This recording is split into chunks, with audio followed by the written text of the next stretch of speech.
Our hearts beat to the city streets. We began to feel the fire. We rise like tall buildings as the chemicals, they take us higher. The night's young and it's just begun as she puts her hand in mine. We wanna chase the night, wanna dance to the light, pull the stars from the sky, just two hearts running wild. Never sleep, never stop, as we shout from the top. We're gonna be two hearts running wild.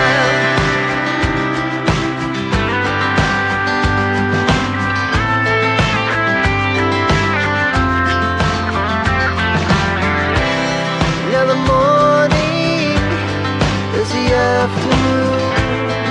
We lay awake in bed. The laughs so loud as the hours pass. We're gonna do it all again. We wanna chase the night, wanna dance to the light, pull the stars from the sky, just two hearts running wild. Never sleep, never stop, as we shout from the top. We're gonna be, we're gonna be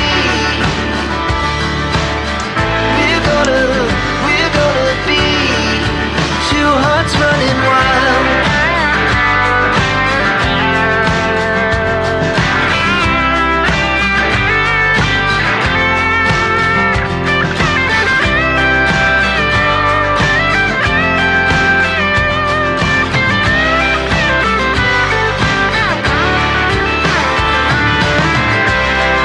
The moonlight, summer sky, it was the best we ever had. And we'll stay young forever. We'll never have regrets. We wanna chase the night, wanna dance to the light, pull the stars from the sky, just two hearts running wild. Never sleep, never stop, as we shout from the top. We're gonna be two hearts running wild.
whip up my appetite. Don't leave me here high and dry. Oh, well, I don't wanna jinx it, baby, and twist myself at the spine. Don't wanna overthink it, baby. It's just twist your body and mine. Baby, you give me ice and fire. You're giving me wind and rain. You're some kind of butterfly. Baby, you give me midnight. You whip up my appetite. Don't leave me here high and dry. Oh, but I don't wanna jinx it, baby. Let's not get ahead of my time. Oh, but I don't wanna miss you, baby. So I stand up and speak my mind. Oh.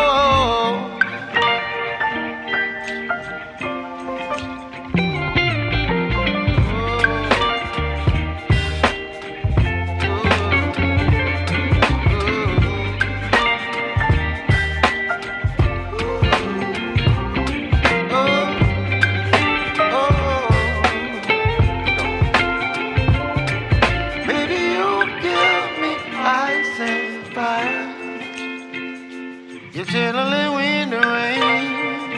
You're some kind of butterfly. Baby, you give me midnight. You whip up my appetite. Don't leave me here high and dry. Baby, you give me ice and fire. You're channeling wind and rain. You're some kind of butterfly. Baby, you give me midnight. You whip up my appetite. Don't leave me here high and dry. Oh, oh,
we've got here is failure to communicate.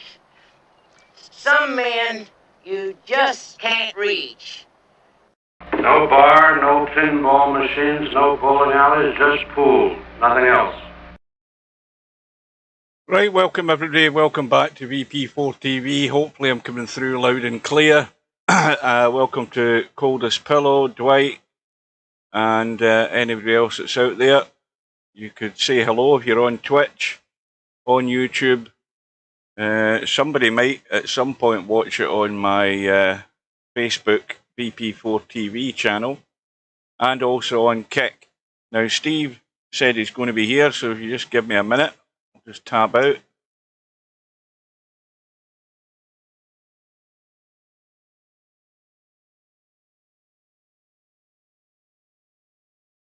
No sign of him yet, so you can let me know if you are hearing me loud and clear. That'd be good, just to know that I'm not muted, because I never know when I am. That's the problem.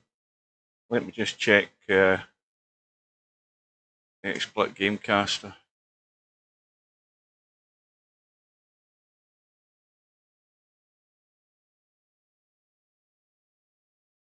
Well, it's definitely not showing I'm muted. So let's get the show underway. Welcome to VP4TV. Tonight we have a round 2 match in the 10-ball World Championships. Fast Eddie is up against Spectredawn. Your commentary team is 9ball.com and super admin Steve Chaplin. Right, welcome to Steve. Good afternoon. Well, have you munged up the stream again, or is it going to work? Well, the stream's working at the moment, as far as I'm aware. Everybody should be seeing it okay. So we had any predictions yet? We've just had one through from Matt. Good evening to Matt. He's got Spectredawn 1712. I'm not sure. I'm not sure what Spectredawn's going to turn up. If it's a Friday night 9-ball Spectredawn that's going to turn up, then he's going to dominate. But unfortunately, it isn't his game. It's 10-ball. So I wonder whether he's, I wonder whether either of them going to have any sort of strategy about them. We've decided Spectredawn's weakness is coming up with good safeties, good push outs, that sort of thing. Let's just wait and see what happens. Yeah, I mean that's how I see it. I mean Spectredawn's definitely got a higher gear than Fast Eddie. The question is, can Fast Eddie make up for it in other ways? Because we know Spectredawn doesn't do certain parts of the game that well, and they're a lot more important in 9-ball than 10-ball because you're going to have a lot more tables that you can't run out. Well, I'm going to go for a Fast Eddie win. 17-15. That's what I'm going to go for. Probably nothing like it, but that's what I'm doing. Fast Eddie on the right, Spectredawn on the left. No matter what with 10-ball, there's no solving the break and making it so that you're gonna, string a lot of racks. It's very difficult. It's not like 9-ball.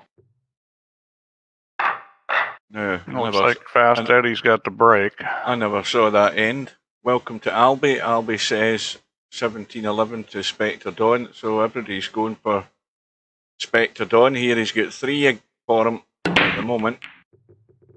Yeah, I've been watching a lot of and he's got a ball on the break. I've been watching a lot of the 9-ball and stuff, the match room. They've got the Taipei tournament going on right now. Yeah, I noticed that on. It's gotten to the point where the better players are making the 1-ball almost every single time in the side pocket. Yep, side pocket every time. I mean, they've got this thing down. So it's again turning into, if you can break well, you can just dominate. I watched Ruiz last night and just drill the Duong, the guy from Vietnam, who's probably the best player in Vietnam. I mean, just smoke him. It's that's what's wrong with the game, and Matchroom's committed to it, but it it's turning into a breaking contest again. That's Welcome not going to to happen Paul. in 10 ball. Welcome to Hair Pig. Another one for Spectredawn. So Spectredawn's got all the pressure on because everybody's backing him. Well, this is the kind of rack he should run out. I mean, well, and as soon as I say that, I curse him. If you're not running out this rack, you're in trouble in this match. I mean, Eddie needs to run out now because you're not going to get better racks than this. All he's got to do is come above the 9 ball. Make sure you get a shot on the, he decides to play safe. That's interesting. Well, he might have a game plan to frustrate Spectredawn all night. Yeah, well, he might, that strategy will work pretty good. That's not a particularly good play. He's going to get buried in a minute. Well, this is how you get 3 fouled because now you lock him on the 5 ball. No, I would lock him on the 5 ball right now. What's he trying to do? Is he trying to run out here? Yeah, but see, I wouldn't do that because he's just already got a foul. You lock him on the 5 ball, he's probably got another foul. Try to get the 2 up there by the 3 or something where you can lock him again. I agree with you there. Yeah, that's the thing I'd be doing. I'd be looking to bury him for the second time. I don't know why he's doing this. I mean, he played safe there where, I'm like, that was, he didn't really need to play safe there. And then he's got the opportunity to 3 foul him. And that was really a terrible move by, well, he's got to back it up, though. Spectredawn. If Eddie's going to make this decision, he's got to back it. And his first thing he's got to do is get the 3 in the hole and get on the 4 ball. Yeah, and this is definitely a missable shot. This isn't anybody's favorite shot. Welcome to Chimpy.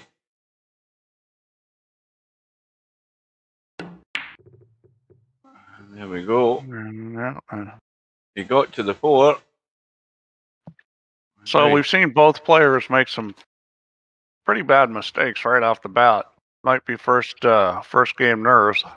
Yeah, I think Spectredawn will leave this. Well, hang on, it's going to brush past, is it? Yeah. So this is going to go a bit south here for Fast Eddie. He's nailed him for the second time. That's what I would have been doing. At this point, it's like, a 9 ball rack.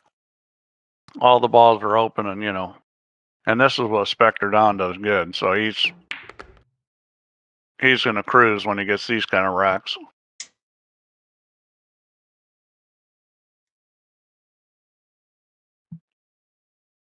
Yeah, I don't know why, but players in virtual pool just don't think 3 foul ever. No. And that was a perfect opportunity. Now, whether or not you get in a position you can get the 3rd, that maybe not.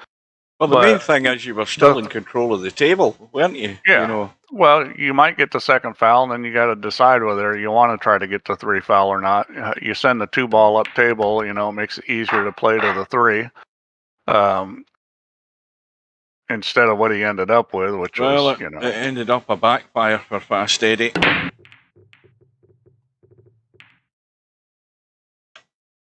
Yeah, pool's a funny thing because you have to just know. If you have to think about it, then usually you're not gonna make that good a decision. You kind of have to play it enough where you know what to do. Well, if you have to think about what to do, you're in trouble.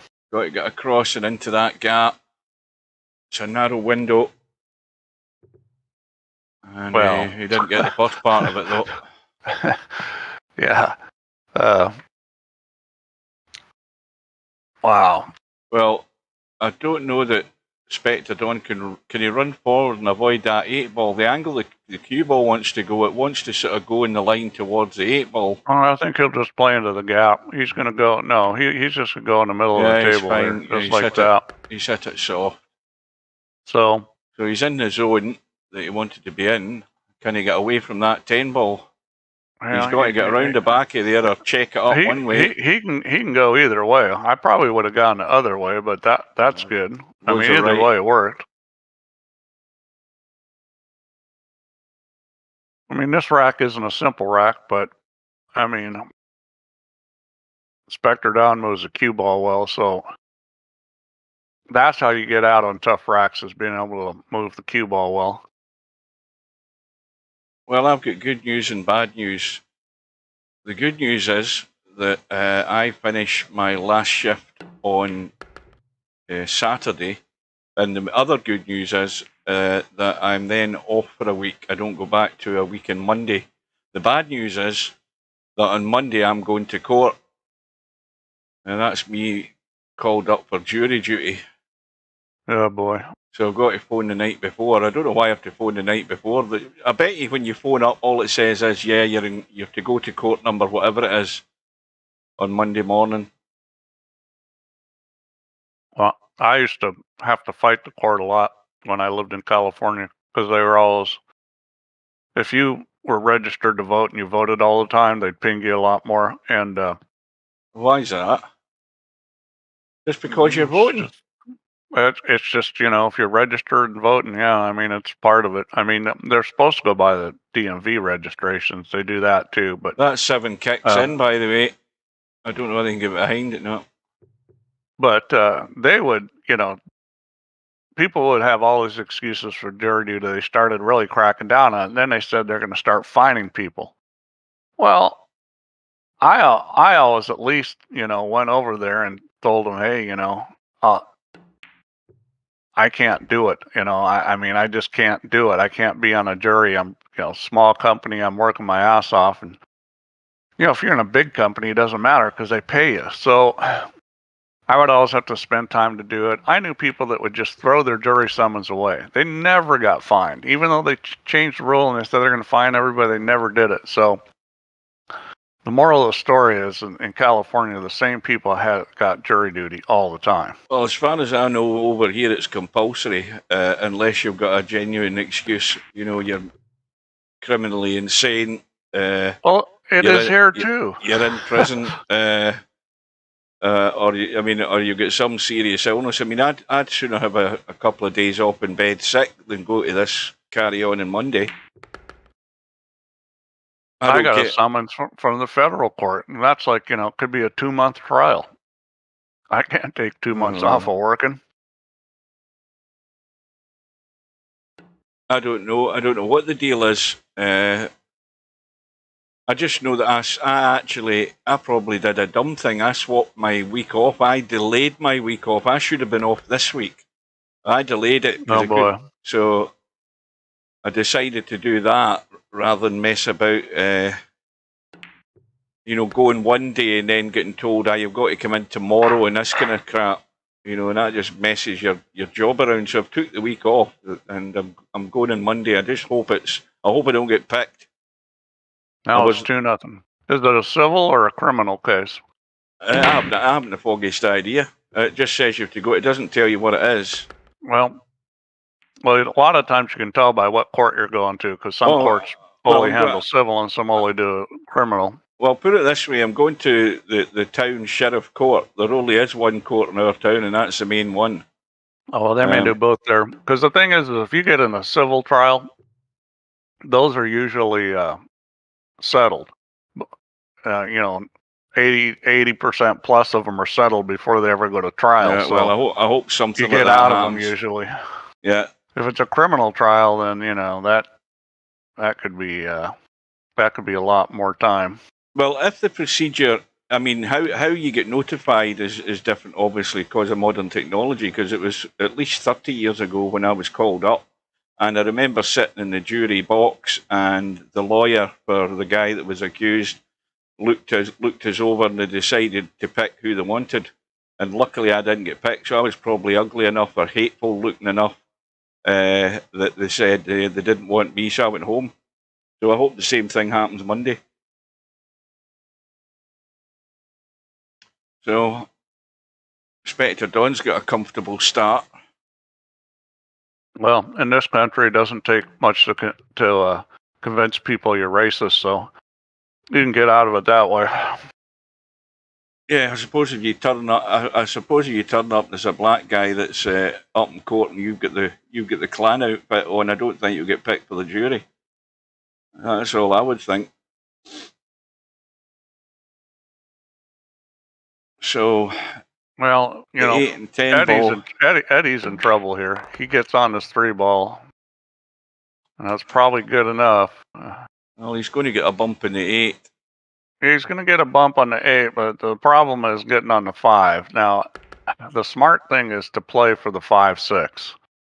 So you come off the back of this 8 ball, and it's going to come up that long rail, close long rail. You try to get the speed. I don't think he's going to hit this. He might lucky the way he has. He's given it a thump, and he's hoping he gets lucky. And he did. He hit it with it. He hit it with inside or outside. He hit it with outside. Try to go the other way. I would have probably just played for the combo because I thought it was easier to control it. But you know what he did worked. Napnicker suggests I carry a copy of the Daily Telegraph.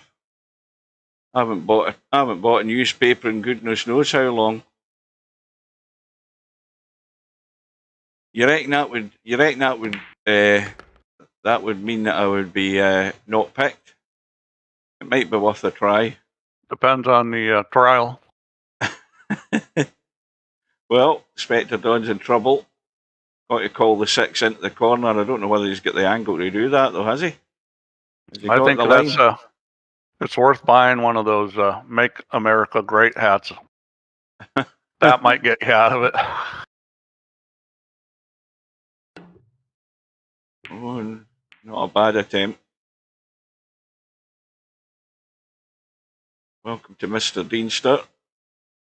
So Fast Eddie can dig into this and stun it in and nip across the table here. If he gets into the cue ball enough. He needs to do something right now. I don't know what he's doing. He's looking at rolling this, and I think he can. I think he can roll this and not go on the side. Well, he's going to run. He's going to head up towards the 9 ball. I mean, he's got to get the pace in the 6. Oh no, it would be close to the side. Yeah, he's digging in. It would go just past it. That's well done. Yeah, and that's a good shot. So everything's good. I think he's going to win a game.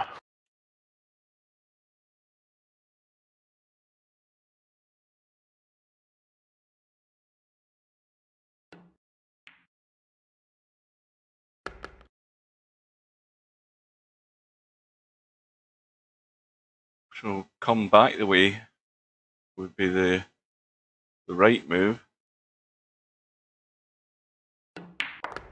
Yeah, he's going to go to no man's land though. He's come back too far. Would have much like that into the side. No, he needs to shoot this in the corner. He's looking side. I mean, this will work. It's just easier to run into the 10 ball shooting it that way. Well, chances are going a begging here for Fast Eddie. Yeah, I did watch it, but it wasn't that great. Good finish by Ronnie O'Sullivan, that red that he potted. Yeah, and see, that's the kind of shot that I think is a pretty easy shot. A lot of people on VP have trouble with that. Obviously, Spectredawn didn't.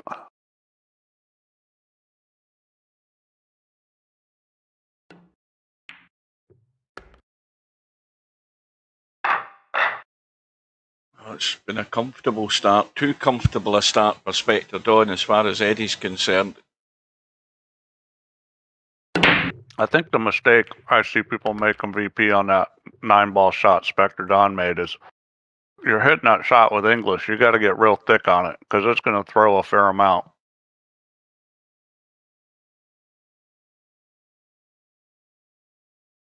Well, Albin, it's a little early to announce that he's off, but he best get going pretty quick. Well, he's more than likely going to get a chance here. Yeah, that wasn't particularly well done there. I don't know if he's trying to run into the 6 or what, but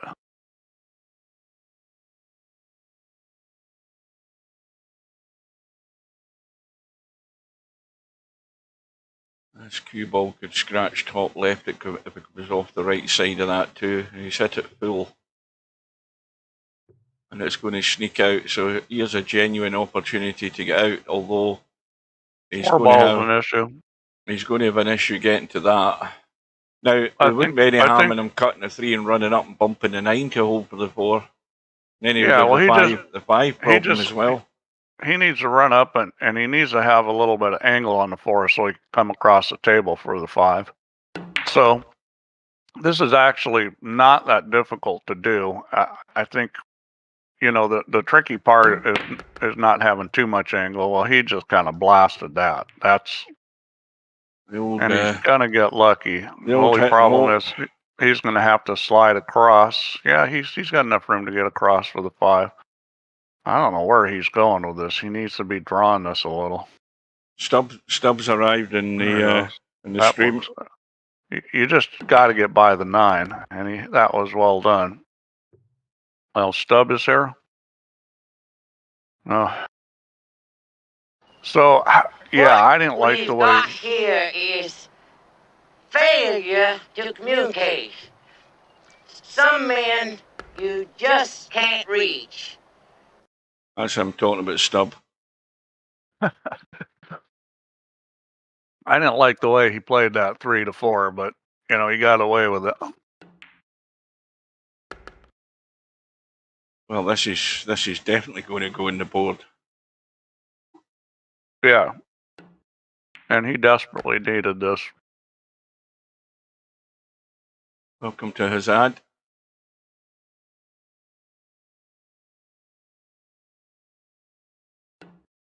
See, the good thing about being in YouTube, Stubb, Steve can't mute you. He's powerless in YouTube. But I can mute you. And I've got admins that can do the same. So Eddie off the mark. And Eddie's break. And he's got a ball down. The cue ball wasn't good, though. You don't want to leave the cue ball down there. Well, here's a good test for the push out. I mean, this ball isolated in the middle of the table. He can see the edge of the 1 if he wants to play that. I'm not sure that's the best shot. You've got some balls there, but it's a little tricky getting a snooker here. Well, you can try and cut it in between the 7 and 8 and onto the 9 and bring the cue ball back up and get lucky behind one of these balls, but he's keeping things close here, so he's asking for trouble. I didn't like that play, but he hit it pretty good. So this I would definitely try to kick in. I mean, this is not a particularly difficult kick. And I'd probably hit it with some speed. And the reason why I would have hit that with speed, because if you miss, like you miss to the end rail, one ball's going to come out and go around down table. Now, is he going to call the 4 ball here? Is he going to be aggressive or is he going to duck? I mean, he can back the 1 onto the 4. Just cut the 1. Or cut it. Well, we've got to watch the cue ball though. I'll just go back and forth. This is a pretty simple shot, really.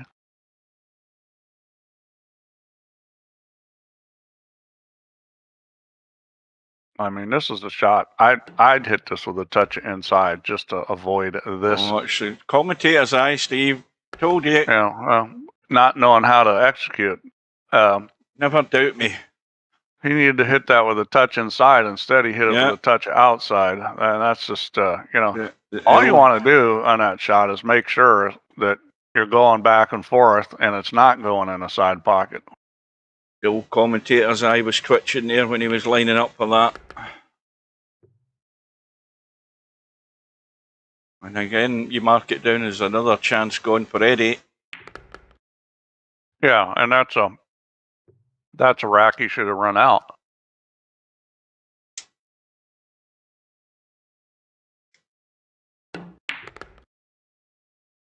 So the only thing Spectredawn can do here is hook himself. The other thing is if he goes to the the long rail on the left side, he's got to avoid the 9 ball. And that's what he's going to have to do. Well, Spectredawn, more than anybody that I've seen in VP, No, he's is come more out. He's come out capable of lucky winning. there. He's come out lucky there, chipping that Well, 9-ball.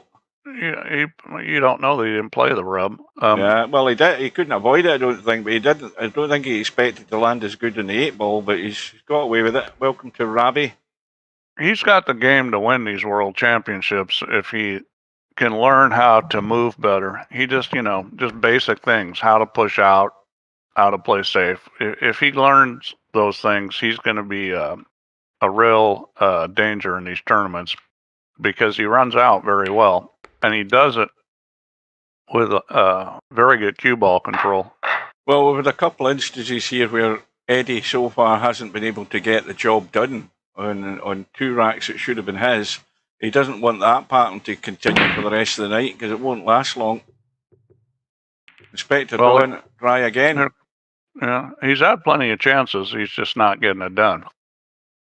That 1 ball I don't think goes. Let's have a look. Oh, hang on, wrong button. 1 ball definitely doesn't go. Let's see. Coldest Pillow says, I think Stub only stays for 5 seconds. Yeah, enough to shoot a missile and then he leaves.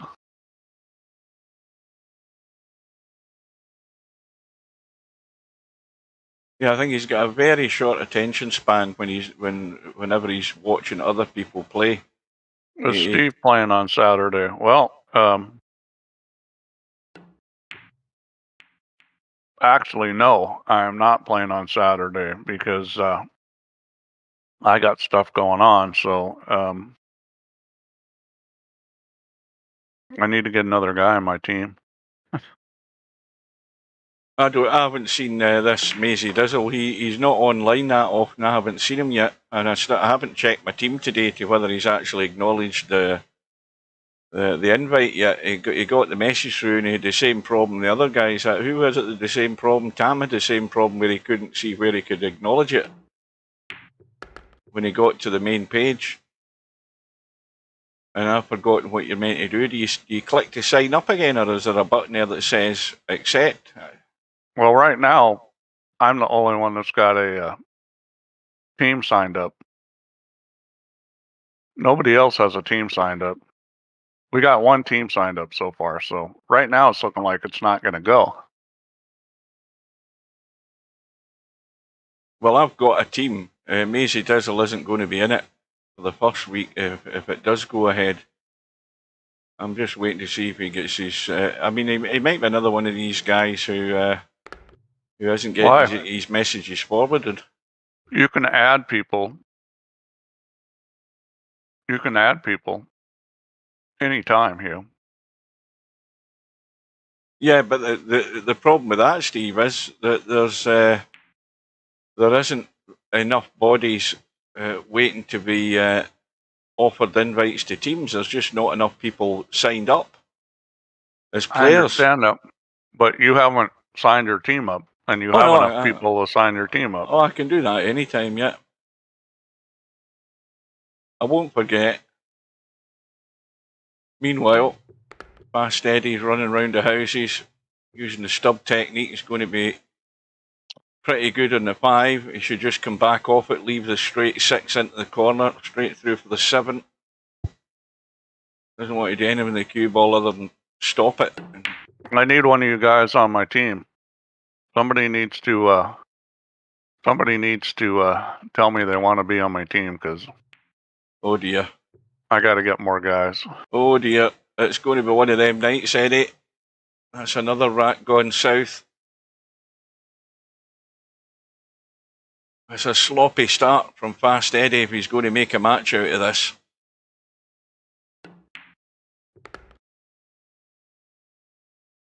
Bobby Barris hasn't got anybody. He sent out a stack of invites and nobody's responded at all. So he's in worse shape than all of us.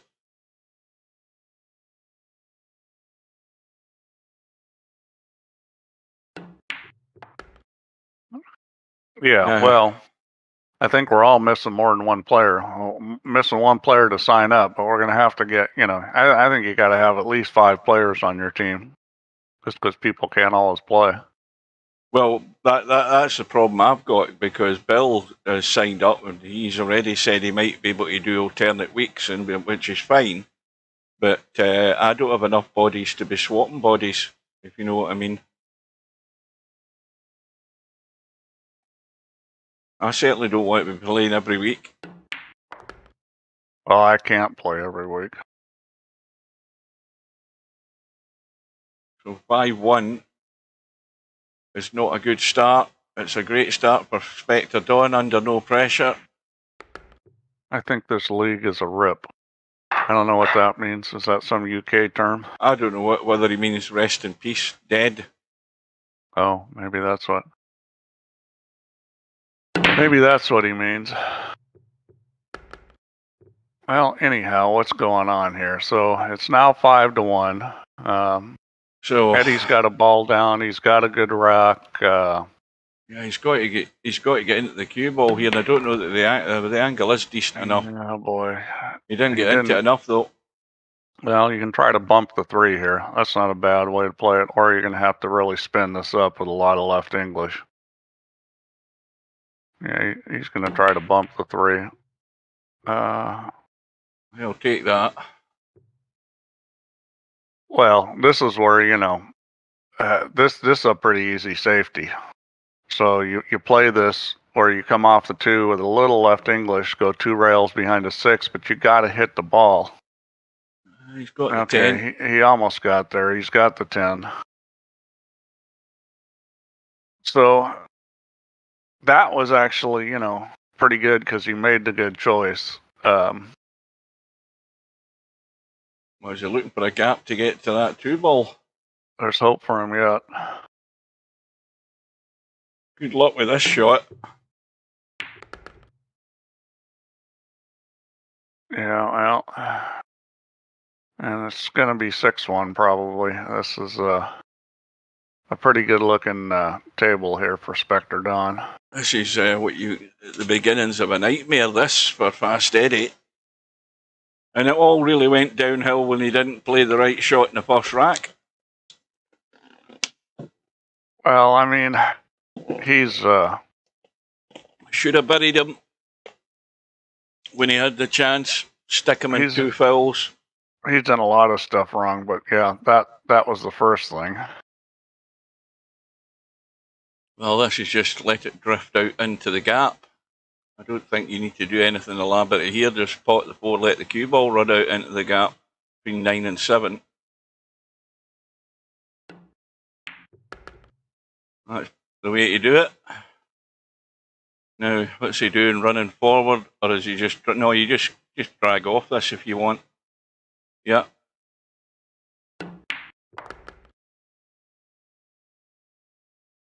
It's just all too comfortable for my liking in terms of wanting to see a match.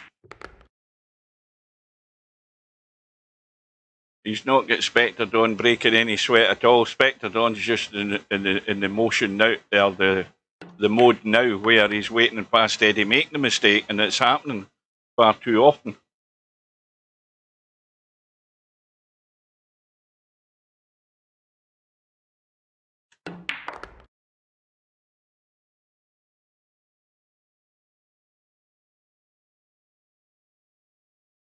And of course, Eddie now is relying on handouts here from Spectredawn, and it might be 10 ball and it might not be his normal game, but I don't think Spectredawn's going to be that generous enough to be handing out racks at any stage in this match. So the 4 ball's an issue.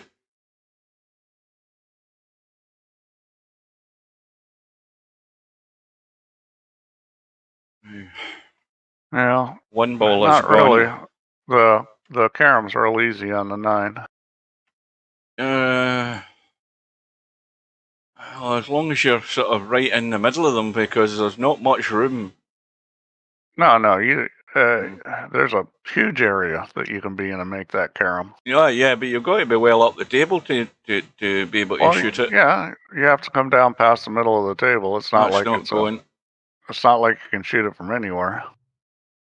Well, how's Eddie's touch? Because you should nick this in behind the 9 here. That's what he should do. He's going to shoot this though. Yeah, this is crazy because he's this going is straight into the 10. This is the easiest safety in the world. Yeah, this is now again playing for luck here, and he's going to get it this time, I think, other than he's probably going to be blocked with the 8. He played the stub shot. Welcome to Bill.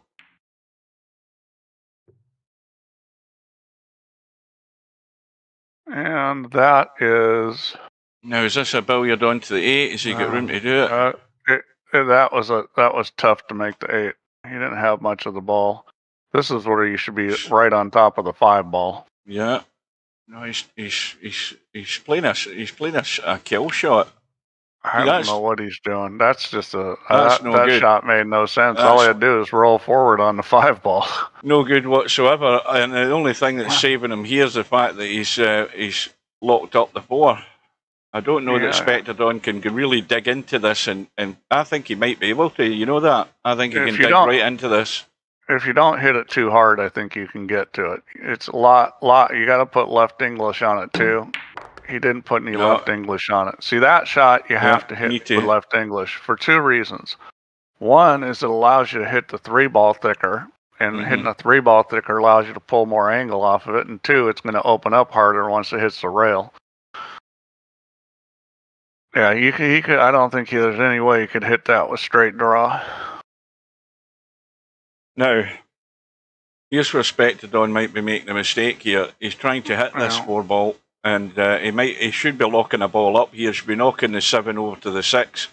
I think that's a bad move because there was no way Eddie could pot that 4 with ball in hand. And I think he should have locked the 7 and 6 up there. I think that might have been a good idea. I mean, it just sort of depends on who you're playing, because giving a guy ball in hand like that, you're asking to get 3 fouled if you got somebody that knows what to do. I thought soft kicking it was a reasonable play, because now you've got things separated. It's harder to play safe. I mean, that was not an easy save for anybody. And, I just try to kick this in 2 rails because the cue ball's coming up table then. He may try to thin the left edge of it, which that's a hard shot from this angle to not leave something. You can thin the left edge and get him on the 7. Very difficult shot. We've got to get this wafer thin so that 4 ball doesn't come out. And that's going to leave an edge, and is it cuttable? That's the problem with that shot. I mean, I would have 2 rail kicked it. I think I have a better chance. Got a chance to make it, and better chance of coming out safe than that, trying to get the edge of that.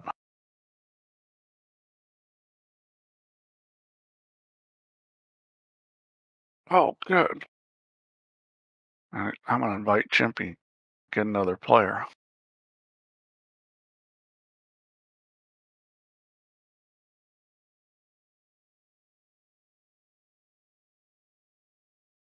Well, this 5 ball will go past the 8. It's a question of whether he's holding it. Oh, he's not. I mean,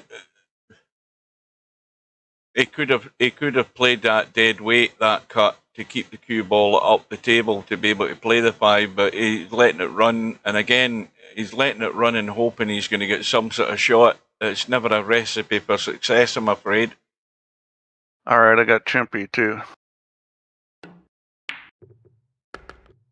Yeah, well, I think I'm going to raise I already did raise the rating up to 2,200 for the average, just because we're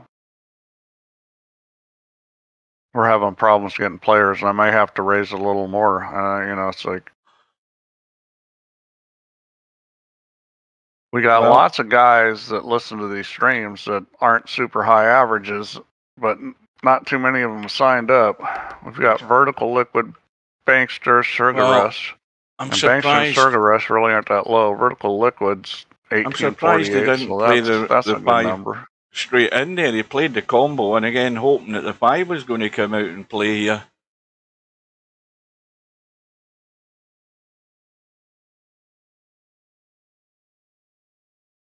How many teams have we got? And we still just get 3 teams, but 2 teams are the only ones with players at the moment. Is that correct? Well, right now we've got 1 team because 1 team is signed up. That's me. We have 3 teams that are not yet signed up. Yours being one of them.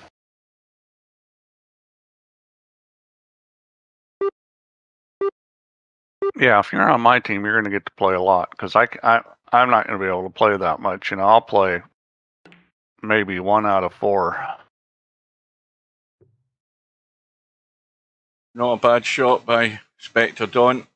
The only good thing about me is I have a low average. I have a very low rating.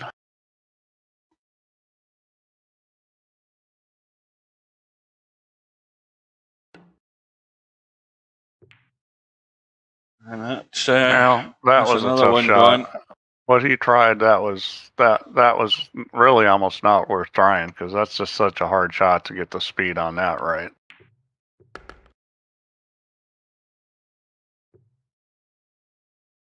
It's gonna do it.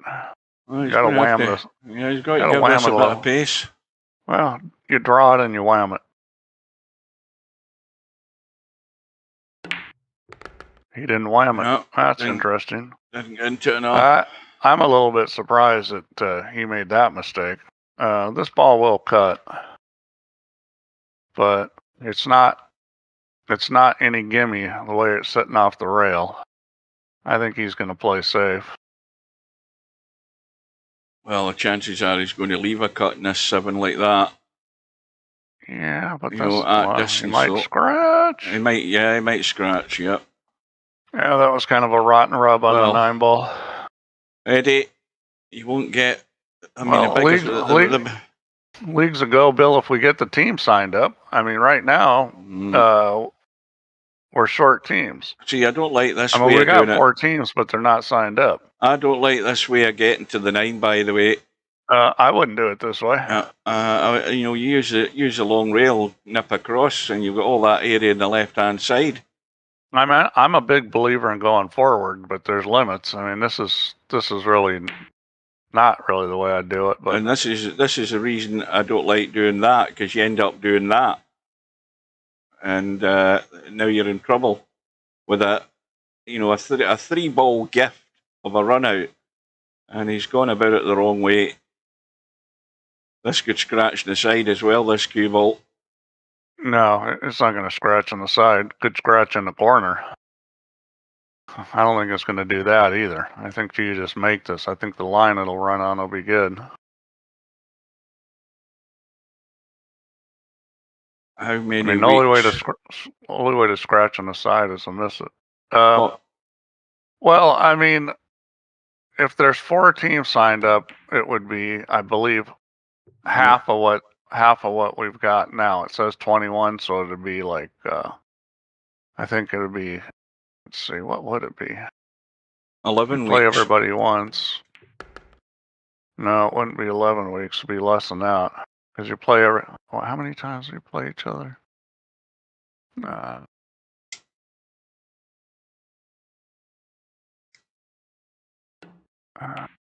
doesn't say there. Okay, that parameter isn't shown. We see how many times teams are playing each other.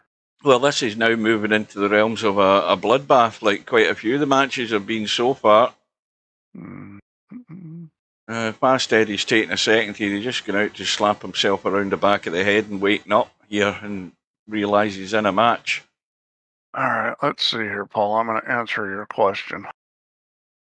I have to look and see, because the sheet does not have some of the information used to calculate that. I have to look to see how many times teams are supposed to play each other. I think it was set to 2, but I want to double check that.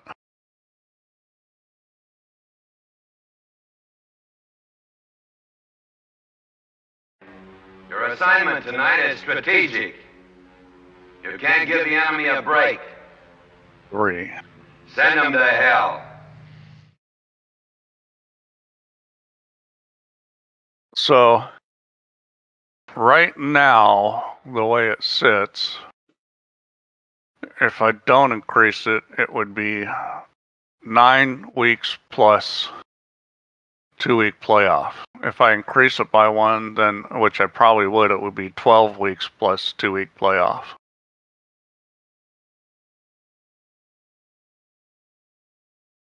I think I might as well change that now because we're not going to get a bunch more teams. At most, we're going to get 5. Let's see.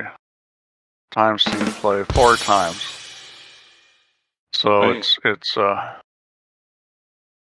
now if you look at it, it'll even be longer. Now it says 28 weeks, but it's not. Because if you play everybody 4 times, you got 3 teams you play 4 times, that's 12 weeks. And I think that's a good length. So rack number 9, Eddie's brake dry.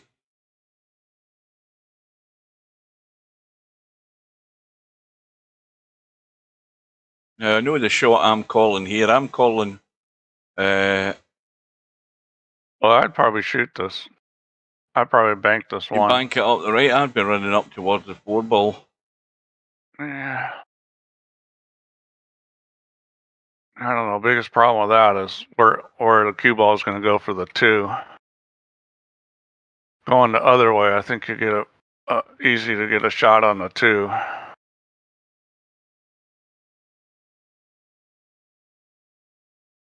You don't want to hit this with a lot of speed. You just want it to come around the 5 and get out past the 6. That's too easy. Oh, he's trying to play safe. Yeah, and he hadn't called And it he back, got it so. too. Yeah, he got it. And the way he got it makes it a little touchy. I mean, that's actually not bad. I think, well, Spectredawn thinks you can see the edge of this 1 ball. And now he thinks he's got to jack up. Well, now he's hit the 5, so. So Eddie's decision, here's Eddie going to find out that you don't win by potting the tent. Or maybe already realised that. I would imagine he already knows that. I think Eddie knows that.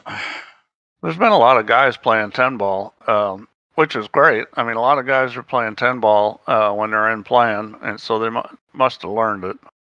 So he's going to have to then play the 2-4-10 combo. And he's not finished particularly great, but the 2 ball should be staying in place somewhere. The 4 ball needs to get out of the way, though. He's got to go, well, or he plays another combo. He's got to go back and forth or hit this pretty delicate. I'd probably go back and forth just because it's easy not to get the ball in the hole trying to hit it real easy. Well, he doesn't want to leave this cue ball short. He'll be hooked behind the 7 and 8. Well, you didn't want to go that way. I don't know if he did that on purpose or he's trying to bust those balls up and do everything in one fell swoop, one magical shot. Well, this is the easiest safety in the world. He's going to call it off the 3 ball maybe, or he's playing 2 rails. I would take the cue ball and stick it in there right by the 8. Draw this over. I mean, just like that. That's a good shot. That's a well thought out shot. He played the 2-way shot. He gave himself a chance to make the 2, and he had position on the 3, and he's safe. That's what more players should be doing, is that kind of shot. That was, for as many shots as he's played that were pretty poor choices, that was an excellent one.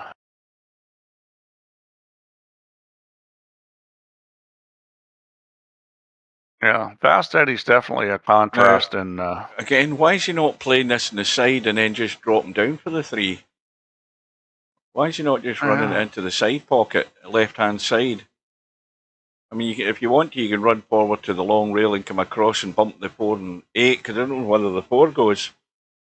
Yeah, I mean, that 4 does go. That would be an easier line to come off the rail there. This is...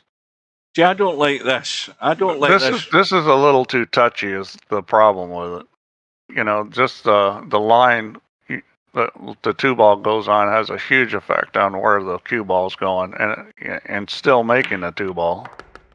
See, he's going to end up nailed to it, is he? Yeah, that's no good.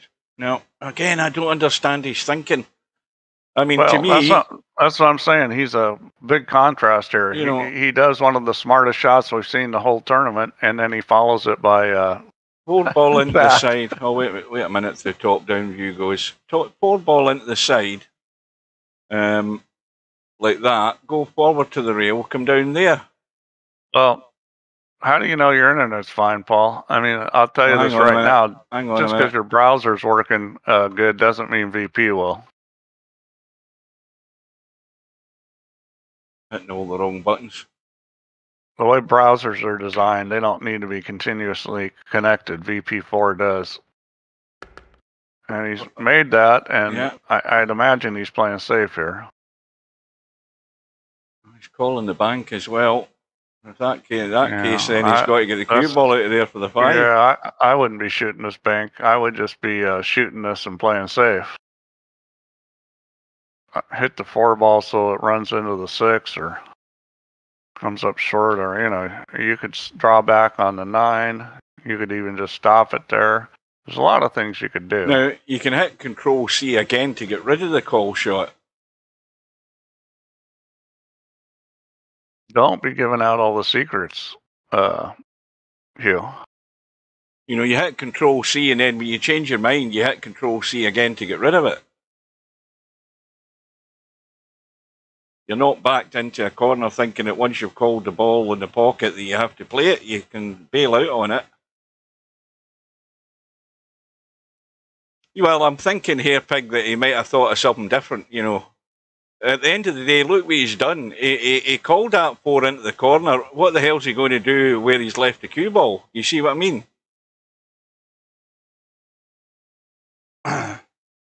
Well, you can do that, but let's put it another way. That 4 ball was tracking towards the pocket. Let's say it goes in. Look at the hole he put himself in. And that's 3 balls.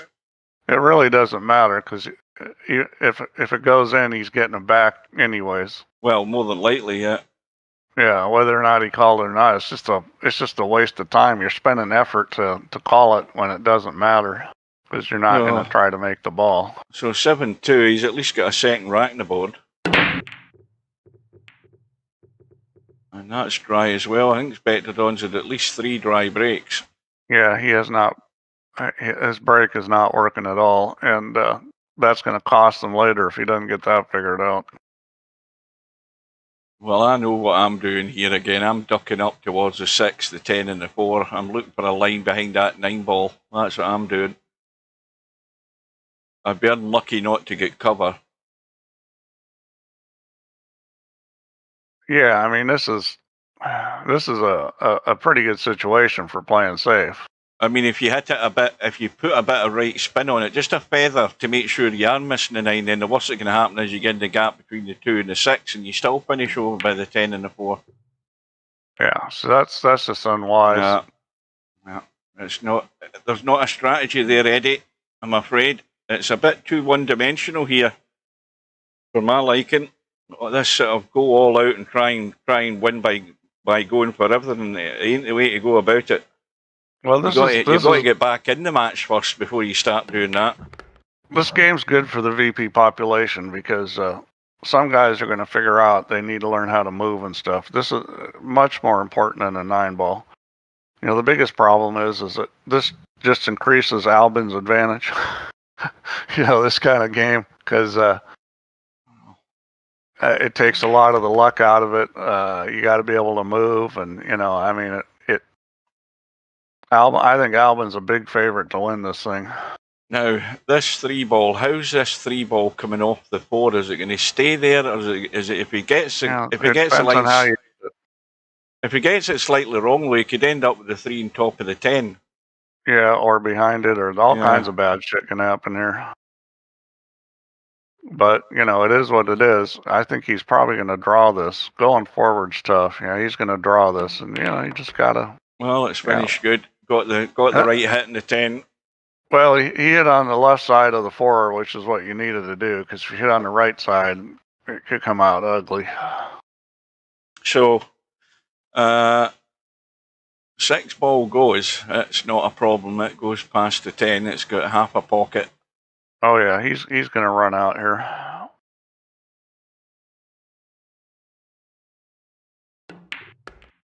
I As don't soon know. as I say that. Well, that was an interesting choice with the cue ball there to go that way. He's I'm getting not away quite with it. sure. I don't know why he just didn't hit a soft spinner with right English. That was a confusing choice. Now, this cue ball, is it going to hit the rail before it hits the side pocket? I mean, he's running forward. I think he is. I think he's going to hit the rail, yeah. Yeah, that's the kind of shot I'm talking about, that if you watch 100 pros shoot that shot, no one would have shot it that way. There'd be 100 out of 100 that would have shot it the other way. So, don't hook yourself behind the 9, so he's checked the cue ball to avoid that. And it's going to be 8-2. Yeah. Well, this is, if this keeps going the way it's going, and this is the, I'm sure Spectredawn was thinking that this could be a rough ride for him for a first match, but it's going opposite that. I don't know. I think he was a fairly big favorite here, but I expected the match to be closer than it is.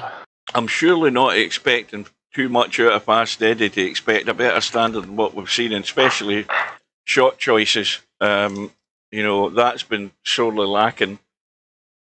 I think his head's maybe screwed up here with the start he's had, and now he's that's when you've got to sort of rethink your strategy here, and I haven't seen any evidence of that yet, but I think Eddie needs to turn things around and do everything he can to turn it around, but simply going for everything ain't going to work.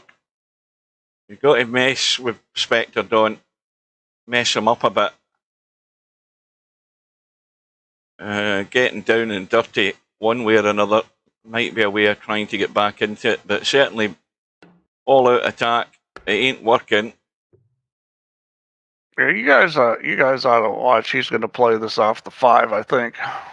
You guys, he's got a 2-ball still. I didn't see that one. You guys ought to be watching this Taipei Open. Watch what the top guys are doing. Like watch Ping Chung Ko play, or watch Ruiz play. I mean, watch the choices these guys make. I mean, it's beautiful watching these guys play pool. Well, again, that's a fail because he should have had him nailed on the 4. He's left him an angle to kick the 3. He should never have had this shot. So no, he should have been pretty locked on it. Eddie got off the hook there a little bit. See what he decides to do here as far as a kick shot. 2 rails is a little risky here because it's pretty easy to scratch in the corner pocket. Well, I think he's calling this 3 into the top left. Yeah, and that's not a bad decision to play it that way. Because if you are going to play it 2 rails, you got to play short, spin in it, and try to hit the 3 up table. Yeah. How does that look? Well, at least he's blocked the pocket. Yeah, I mean, there's no gimmies there.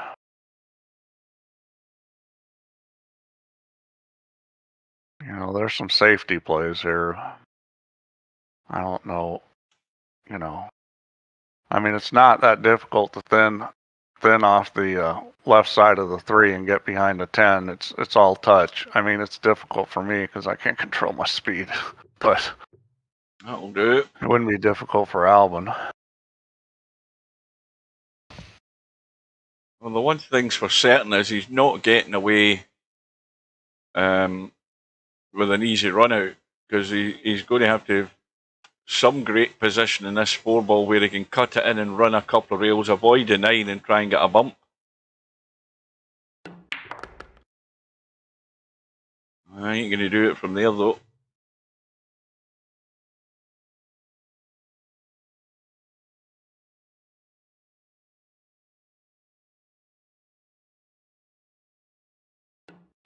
Okay, so we're having a little safety battle here. I like it.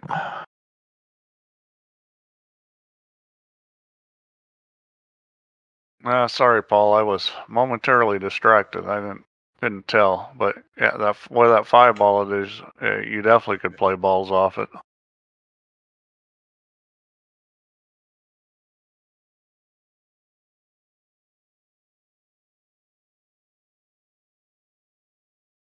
Now the problem making this is, then what do you do?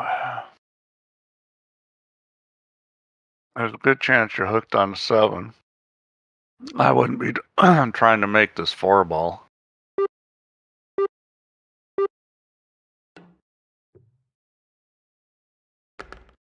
Well, that's the worst thing you can do. Is gives him a free shot at getting rid of his problem. Yeah.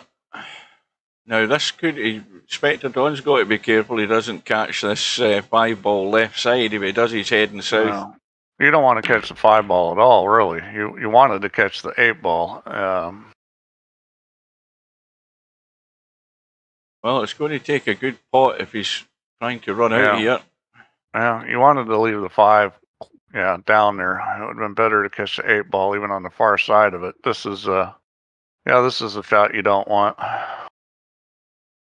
You can play safe. I mean, nobody says you can't play safe. He's got a reasonable safety to take the 5 back down table by the 8 ball and put the cue behind the 10. If he doesn't get it, he probably doesn't give up a shot, although he's going to give up a pretty good return save. I mean, sometimes it's just better to shoot. That's the thing, is a lot of times when you look at that and you go, well, I can get the distance, but the snooker is debatable, and you're like, if I put it down here and I'm going to get safed, I'm just going to shoot this even though it's a hard shot. I mean, that wasn't that bad a decision to shoot at it. Now I'm rolling up behind the 7 here. Oh, yeah, this is an easy save. Is he trying to cut that in? I don't know what he's doing. Yeah, I'd be rolling up behind the 7 all day long. Yeah, you just got to watch the speed a little. You take it off the right side of it to the rail, and just got to watch the speed that you don't overroll it, because you may hit the right side of it and it could want to sneak through. It's just a little touch shot. This is a bit like the force follow cowboy carom shot you play. If you play them regularly, then this is a fairly comfortable shot. He hit that way hard. Oh, I don't know what the hell he's trying. He had to hit that really, really gentle. I mean, he can consider himself fortunate he's left that there. Yeah. That thing was blasted.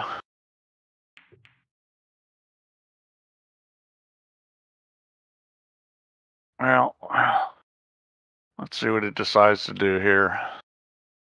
This is put him behind the 7. Roll the 5 into the 6. You got the 6 stopping it for the 9. Put the cue ball behind the 7. He's using a 9. Yeah. He didn't get behind the 7, but he's got the snooker.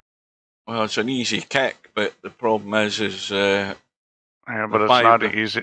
It's not an easy kick safe. Yeah, the 5 ball may well just stay there. You don't want to be the guy kicking here. This is tricky.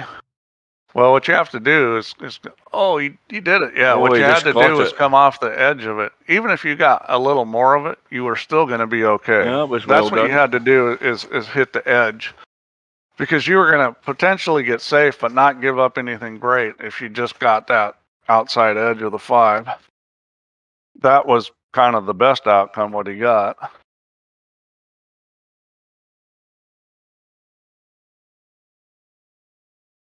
That would be a good game, Paul.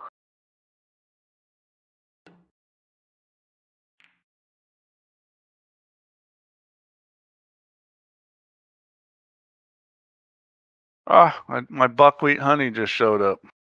You guys like buckwheat honey? You probably don't even know what that is. Is that her name? Buckwheat? You don't know what buckwheat is? No, it's one of these health food crazes that start in America. Buckwheat is not actually a wheat. It's called buckwheat, but it's not wheat. It's a flower, and a flower is an FOL, a blossom. And you can make a buckwheat flour as an FLOUR. Yeah. Out of it, and it's. So it's rabbit food. That's basically what it is. Oh, but the buckwheat honey, when the bees get in the buckwheat honey, it's wonderful stuff, and it is very healthy. I like the taste of it. Steve, could you make a game in VP where you play Yeah, all I already safeties? said yes. You weren't listening, Hugh. It's colour with an O-U-R, not your O-R, lazy American way of spelling stuff. Well, I mean, Night, N-I-T-E. it's just a different spelling. Buckwheat blossom honey. No, Oh boy, he hasn't called it. this stuff is high in antioxidants too. Here's a great opportunity. You've got to check the cue ball up a little bit here, but he's got a great chance. This is no problem. You just load this up. To get another rack in the board.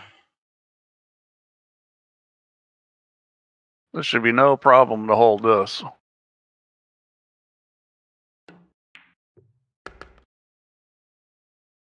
Well, he's okay. I thought he's... Now, this is where, again, you just play the straight, simple shot, use the angle, run up past the side pocket or onto the side pocket, and well, you need to go further than that because you want to open up the angle. You just play for middle of the table. See, he's going with right go English. 2 rails, I would hit this with left English because you want to leave some angle on the 9. See, it needs to open up a bit. That's not bad. Now he has to trust the shot he wants to play and execute it. Yeah, to me, this shot's harder in VP than real life. I control this really well in real life. VP, not so much. This is a very, very standard shot in real life. He's running, well, he was running forward there a minute. Now he's digging in. Now that's going to end up no man's land again. No, that's fine. No, that's an acceptable place. It's a little low, but that's fine. I mean, you shouldn't miss this. This is not a shot you should be missing. No, again, my golden rule with this is you look at it, you see the shot, you play it. If you start looking at it 2 or 3 times, you do stuff like that. Oh boy, that's my golden rule with everything, Hugh. Is when I start aiming, I start missing in real life and in VP. Yeah, you've just got to see the shot. You either see it straight away or you don't. And if you don't, you've got problems. If you see it straight away, generally it's going to go in, rather than overthinking it. I think that's probably one of the biggest misconceptions about players is that what the average numpty playing pool doesn't understand is that really strong players don't aim. They kind of just connect the balls. Mm-hmm.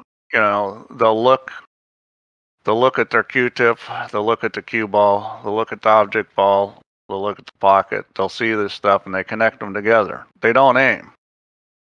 As soon as you start doing this business of, okay, well, I'm going to do this and that, you're in trouble.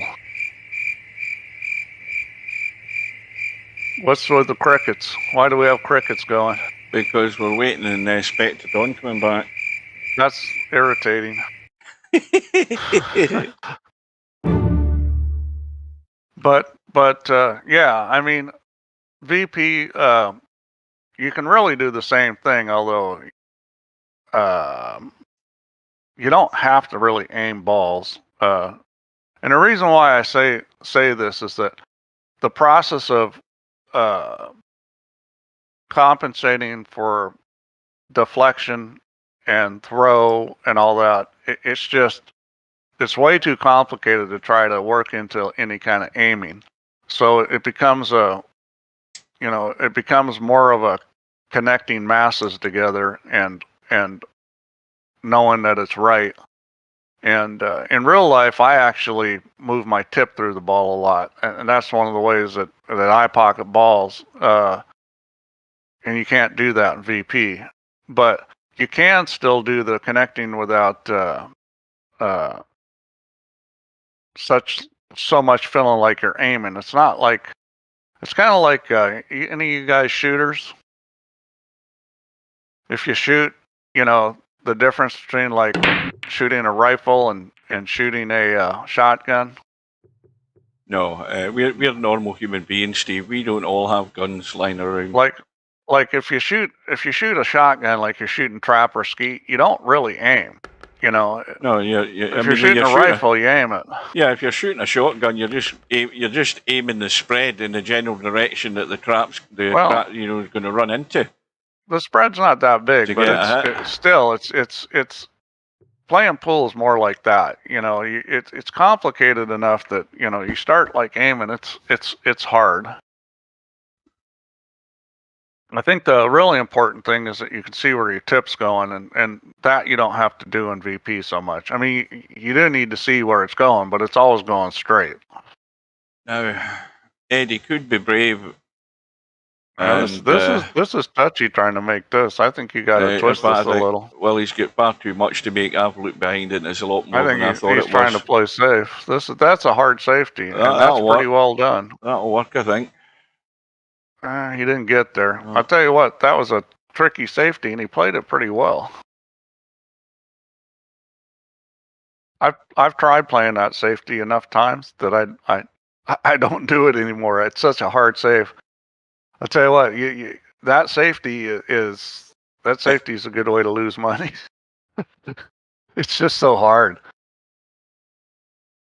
Now, if you're obviously limited by where you can hit the 4-ball. So he did the right. Paul's saying blasphemy. I've played it when you can't get any bloody service out of VP4. I mean, I've been there twice in recent months because VP4s went pear-shaped and the bloody server's down. You'll go to the next one that's available. I even went to that Russian website, that 3D thing with the Russian billiards that I can't make head nor tail out of. Their computers, they don't always work. I mean, one of the times was because there were twice it was a data center. One time when they lost the dark fiber, and then another time when they were doing maintenance on the dark fiber. Well, the one good thing is pretty unusual, to tell you the truth, that you're going to have dark fiber problems. Well, at least VP4 hasn't had the server burned down. That's what happened to Shooter's Pool. It burnt down and they were out for like 2 months. So they were.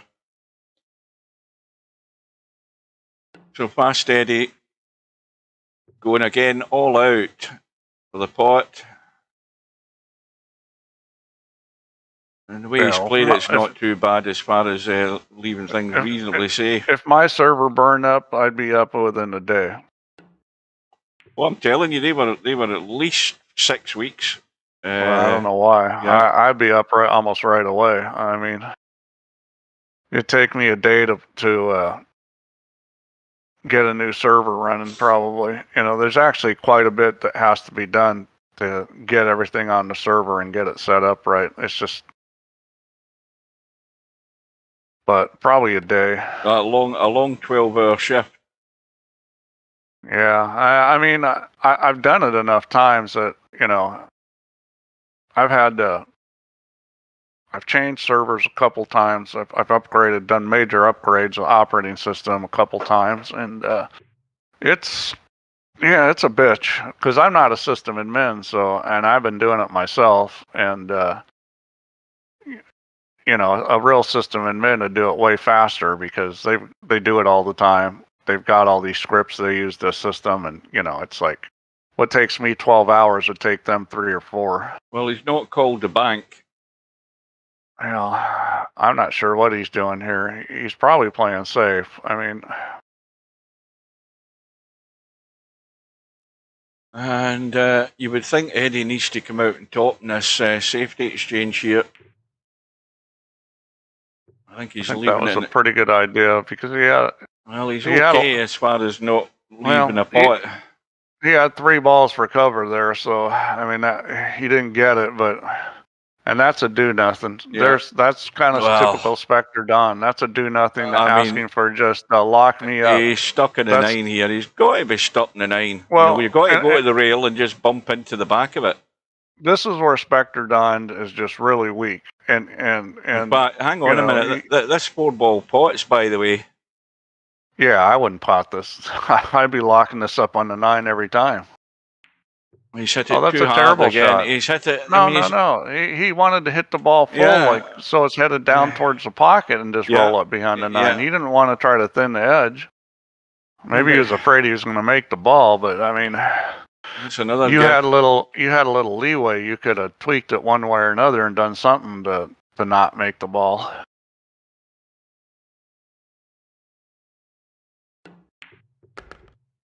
Well, now we're taking bets on whether Eddie can get to 5 racks in this match. I think that's a target we need to set him first of all. Point and squeeze. That's right, Bill. It's point and squeeze. You don't pull the trigger, you squeeze.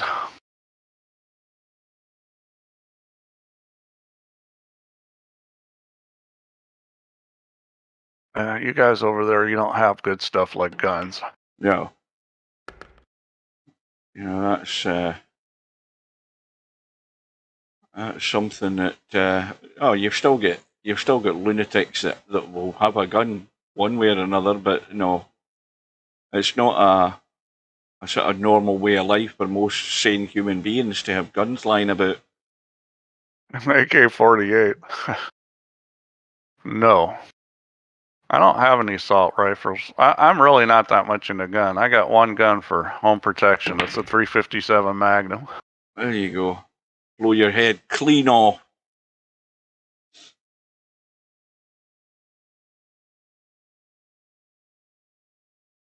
Now, the thing is, with American states, they've got the problem with the United States is it's like 50 different countries all inside one country.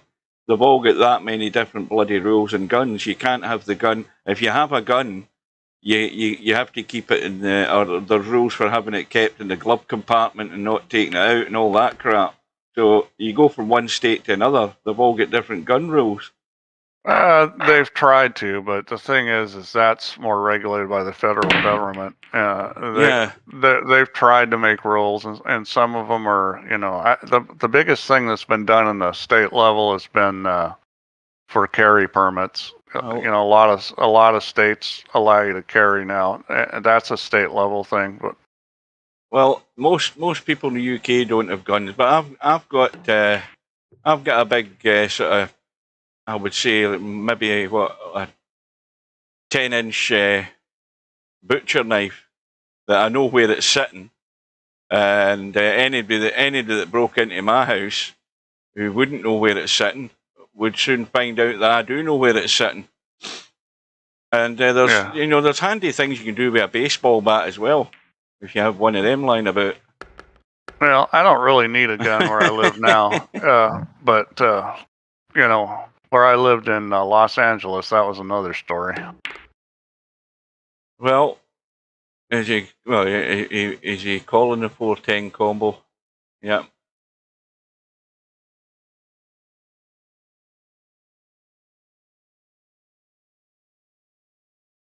Yeah, Stubbs beginning to sound like one of these nutters you get in the United States where they gather up a whole stack of weapons and then suddenly blows and goes and kills a dozen people. Well, guns are a hobby. A lot of people, they hunt. Oh, here we go. A lot of people hunt. A lot of people just, they sport shoot.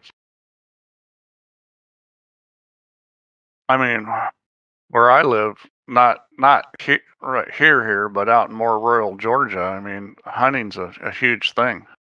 A lot of those people, they rely on that for food. They don't have a lot of income.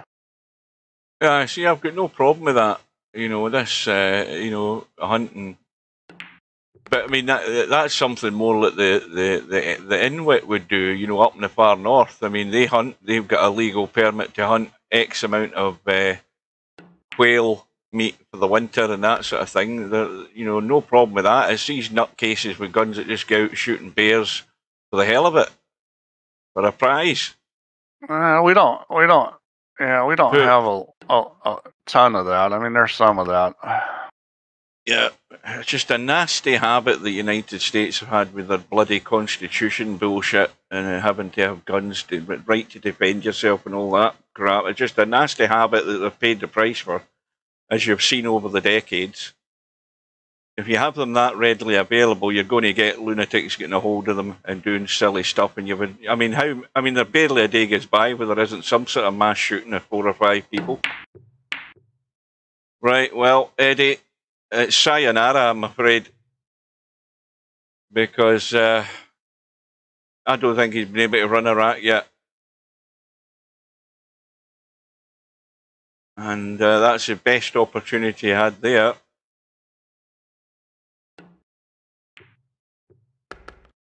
How do you solve that? You don't. He's really struggled today. I mean, this has not been Fast Eddie's day. I think Alvin was right when he called it early on. It was going to be an off day. I didn't think this was going to be like this, so I was hoping for much better stuff than this, and this is going totally opposite to what I was thinking. I was thinking it was going to be a close battle, but this is a give-up. This is a sellout. 11-2. Well, you can't use logic for that kind of argument, guys.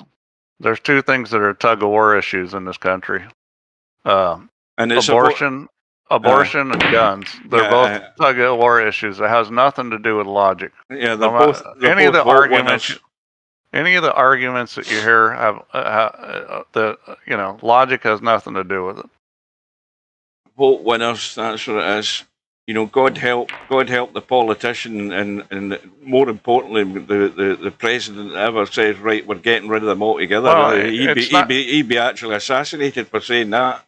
It's not just a vote issue. It's a tug of war issue, because the people that are heavily on one side or another, if you give them an inch, they'll take a mile. Oh, so the people that want to ban assault rifles, they want to ban all guns.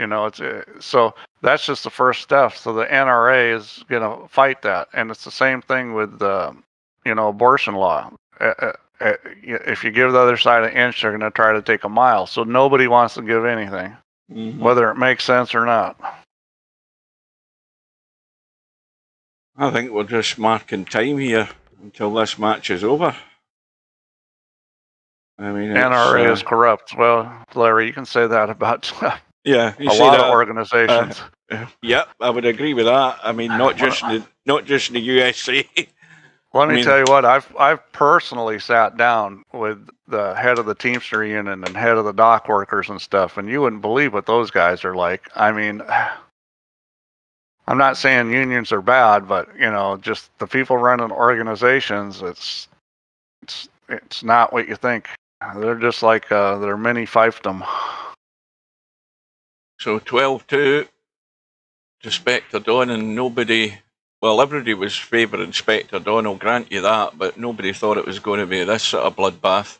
The only reason people don't think the United States government is corrupt, at least most of them, is because all you have to do is compare it to a lot of other countries, and we look like we're not corrupt compared to a lot of other countries.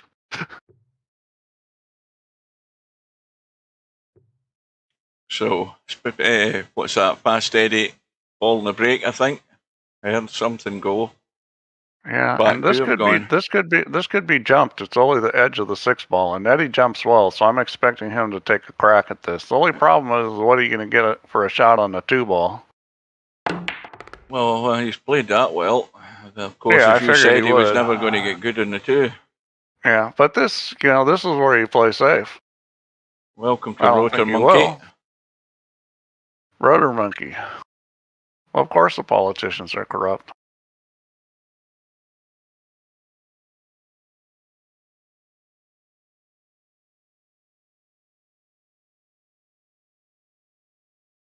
Our healthcare system is the worst in the whole world, other than the fact that it's very high quality care. But cost-wise, yeah, it's ridiculous. Well, that's a bit like, see, the American way of doing things is just basically like private healthcare over here. Them that don't want to use the national health hospitals, they'll pay for a private operation, pay for private medicine, and that's basically what you're doing in the States. If you ain't got the money, they'll leave you dying on the side of the street, basically. Yeah, well, it's been a big issue here. There's no easy resolution for it. It's the same old thing. Everybody's got their sacred cows. Nobody's willing to give anything up. Well, nobody in this country can say the National Health Service is doing great because it's always a case they ain't got enough money. They ain't got enough nurses. It's the same story every year. So here, again, I don't like where this 9-ball's sitting.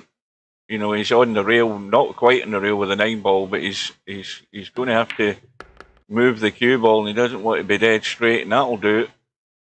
Yeah, Bill, that's the problem, is healthcare isn't free enterprise. Just because they're private companies.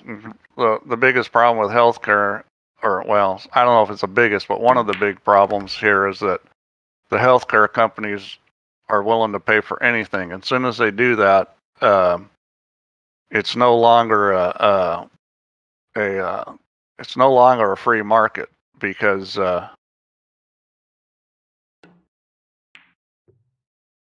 the companies are you know, they're willing to pay for just about anything, and the rest of us have to cover those costs. That's one of the reasons why things are so expensive.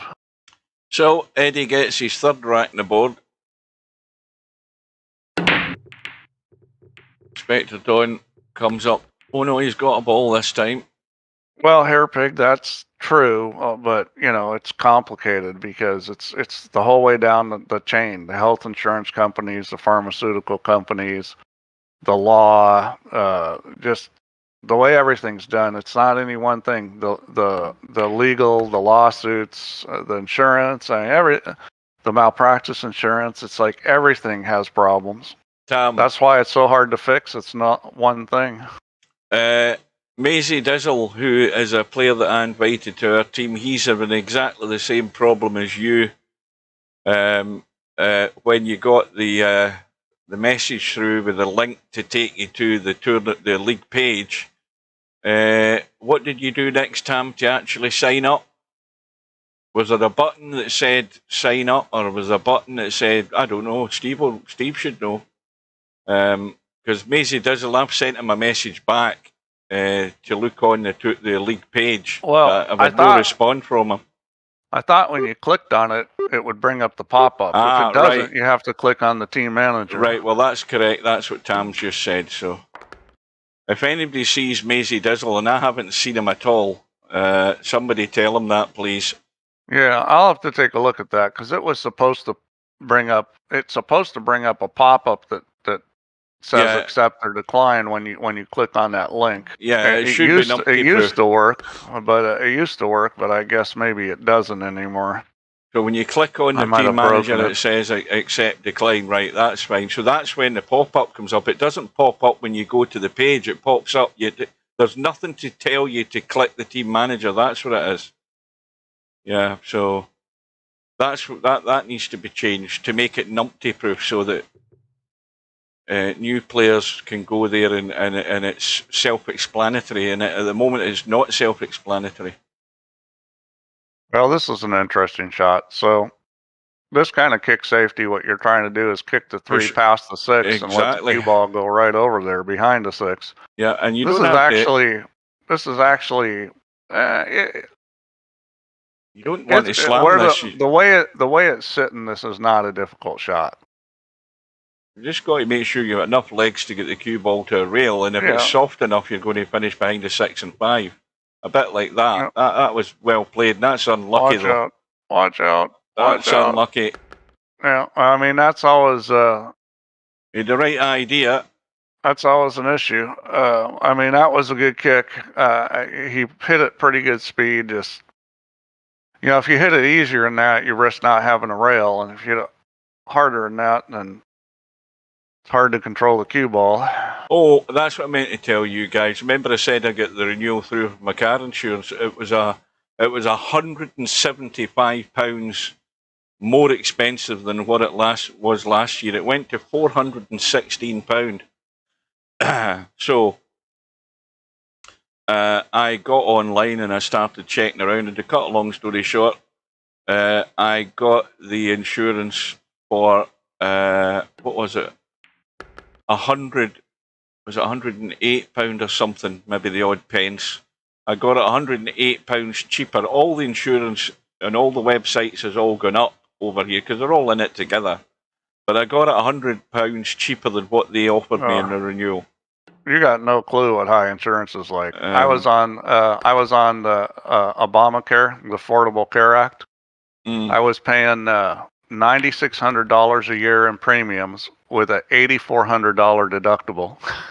So if I got hurt, I was out of pocket over $17,000. It was actually cheaper for you to die and be buried, probably at that rate. It is. I mean, it was unbelievable. I was paying that every year, $9,600 premium with an $8,400 deductible. I mean, it's just unbelievable. Well, you see, why can't the United States, and again, it's a problem with all these bloody independent states, basically. They're all part of the one country, but you're all separate in so many ways. But in the UK, it's simple. You pay council tax for your residence that you're in. So depending on the rating of your house that you're in a different band rating. So if you're in the house I'm in, you're in the lowest band, so you pay the least amount. If you've got dollars going around, and you've got your big fancy house with your swimming pool and everything, you're going to pay a lot more. But all of that goes. They do that here. Yeah, but that goes towards your tax and your insurance and everything goes towards the funding that the government take for your health care. That's why you have the National Health Service. And they do that here. They just don't have a government-run healthcare. Yeah. I mean, even the ACS isn't really government-run healthcare. I mean, it's a government market, but it's not run by the government. It's all private companies. No, but I mean, let's put it this way, Steve. If you were, let's say, you were involved in some sort of accident, whether it was at work or whether it was you'd a shunt in a car and you maybe think you'd whiplash or something. The first thing you've got to think about is who's coming to take you to a hospital. An ambulance turns up. What do they say? Who are you with, or what health care have you got? And if it ain't the right thing, do they drive away and leave you? That sort of thing. See, over in this country, there isn't any questions like that. That's not true. They're going to take anybody to the hospital. That's not true at all. But then they'll take anybody to the hospital in emergency care. It's just once you get past emergency care. That's the point I'm making. Once they've dragged you into hospital to make sure that you're still alive and your injuries are taken care of, and you're all plastered up and you're just in recovery, then you've got to worry about money, haven't you? Really, unless you've got some sort of private healthcare thing. You say, well, take me to this hospital, they'll look after me, blah, blah, blah, blah, blah. In this country, you don't have any thoughts of that. You just know that somebody's going to stick you in a hospital, the doctor's going to look after you and do their best for you, and then you get out. What they decided to do is screw people like me that have worked hard their whole life and have something. Because if you don't have anything, then you don't need insurance, because then you just go bankrupt. That's why the young people didn't go into ACS, because why?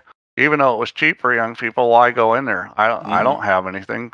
Nobody can sue me for anything. Yeah. If I get hurt, I'll just go bankrupt. And if I get some kind of disease that's a lifelong disease, I can just sign up at the next sign-up period next year. So you don't, what happened was it just wouldn't work, because the young people that were supposed to be in it didn't want to do it. What happens if you're homeless? Same as it happens to everybody else that's homeless. You get found dead lying in a cardboard box one night, and they take away and bury you. Being homeless is not a good thing, and we have a big problem with it in the USA. Well, that's the same here as well. It's the same here. I mean, the most obvious thing you should have is a roof over. The most basic thing you should ever have in your own country is a roof over your head, and we can't do that. We can't get that right. So that tells you the wrong people are running the country. Well, I mean, we can't take care of the people that are here, or letting all kinds of people just come into the country. So that's a big problem. Exactly. See, we've got pensioners over here who are living in a pittance. We've got a cold snap coming again. The heating's, I mean, my heating's been on all day. You've got pensioners who've got the heating on. They've got bills coming in, and the government ain't paying enough for pensioners to heat themselves. And then, of course, they get their priorities right. All the money goes towards their defence and all of this crap. America's worse because they've got budgets for trying to land things in the moon, and then that goes pear-shaped. That's billions down the drain because they can't get that done right.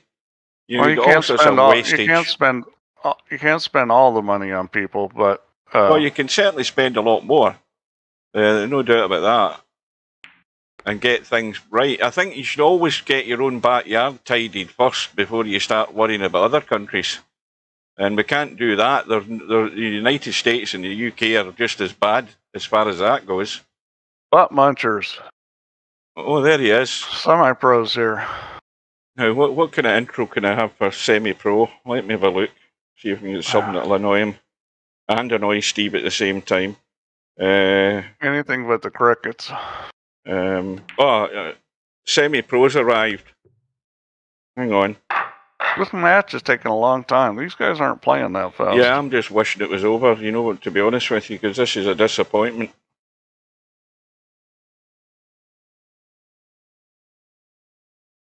Well, it's not that surprising, though, that we're seeing more one-sided matches, because it's a bigger advantage to the better player playing 10-ball versus a game like 9-ball. Semi-pros arrived, folks. There you go. Biggest fail of the night.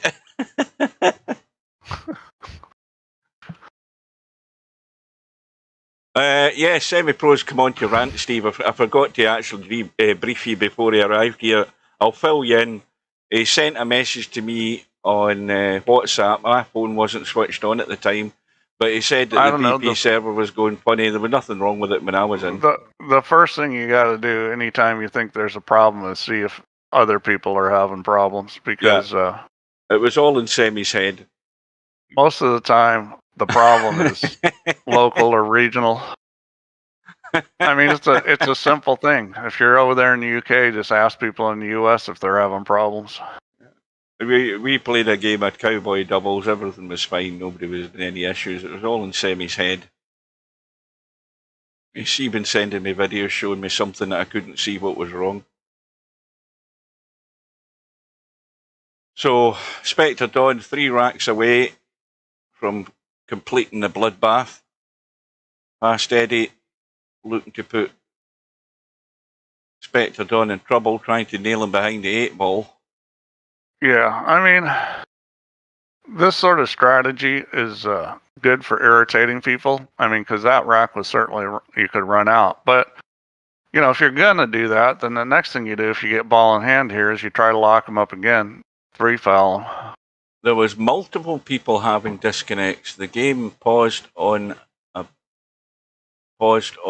shot twice, and opening up a room, the screen went black for about a minute. You're not asking the right question.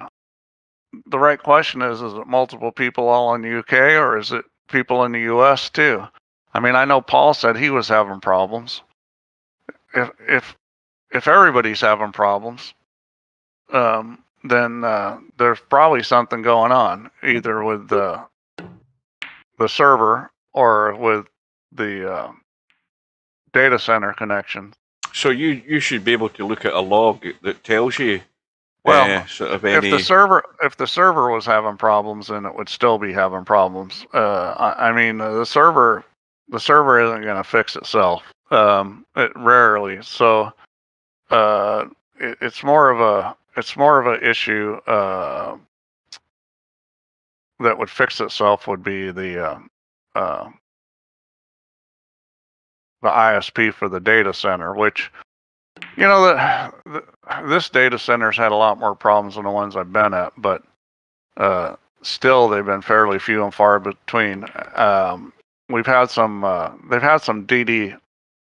DOS attacks a couple times that have caused some problems that would look like that, or you get some disconnects and then it stops. Well, I know that if I had been problems this morning, I would have taken action. I would have done the usual thing. I would have sent an email to Steve that he totally ignores. Then I would have sent a message to Simon, try and get him out of his bed to do a restart and see if that fixes it. Yeah, I'm not saying the server couldn't have a problem with it, that it fixes itself, but it's pretty rare that's going to happen. Usually, if it has problems, it's going to continue to have problems. So Fast Eddie's kick is going to result in this rack going south as well. That's true.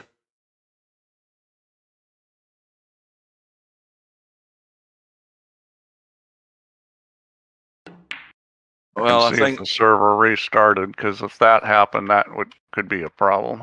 But if the server restarted, Steve, would that not mean that VP4 actually went down, and then you see the tournaments all reloading on the lobby? Is that what it would normally do if it restarts? Well, if part of the server restarts and part of it doesn't, the server is made up of a number of processes, so if part of it had crashed, but that didn't happen, so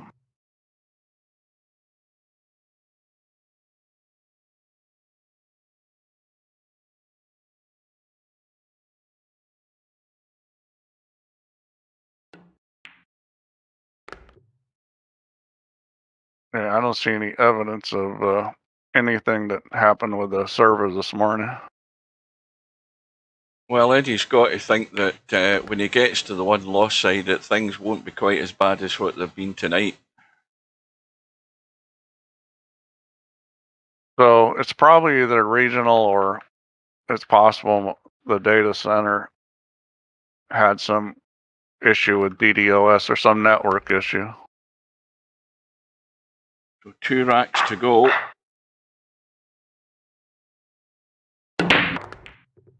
Now there's matches on the schedule. I think the last time I checked, there was those 2 matches on the schedule which are in US time, so I won't be around for any of them.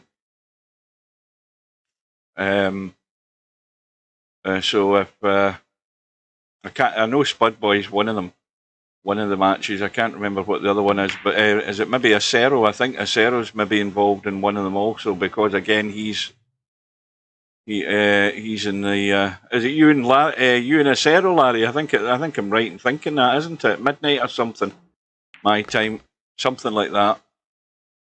So I hope Slim or Steve's there to get that one. I would like to see it. No, I mean, you think about it. Imagine I started live streaming at midnight, semi-pro, and the match goes for a standard 2 hours. That's 2 a.m. in the morning to go to bed, and I'm up at 4 to go to work. Are you kidding me on? My name's Shug, not Mug. You've heard of that as a term, haven't you, Steve? Anybody called Hugh in Scotland is called Shug. Doug? S-H-U-G. You're either called Hugh, Huey, or Shug. Semi and me play tomorrow at 7:30. When did you arrange that? Because that wasn't in the schedule, was it? Well, I've seen some disconnects, but not a ridiculous number of them. And you don't, when you say you see the disconnects, does it show the IP, or does it show the fact that Semi-Pro was the only one having the problems along with Paul? No, I can see the IPs. I can see who's having disconnect problems. Right, the Chinese guys were having quite a few problems. And that doesn't surprise me. I mean, internet going on and off China is a little dicey. I'm surprised that they're actually allowed to have internet to go into the States. I'm surprised. Oh, they are, but they have big filters on them. That's one of the reasons why it's dicey. They filter all content. They don't have Google or anything like that in China, I wouldn't imagine. I don't know if they have Google, but there's a lot of contents filtered. Right, so Spectredawn 1 away. we'll have a look at the schedule and the bracket and just see how things are taking shape. And then what I'll do is I will sign VP4TV Tactical Geniuses up to the league.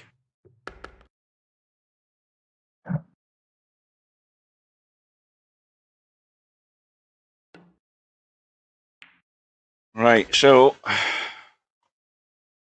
little dink, just dead weight, keep the 4-ball handy.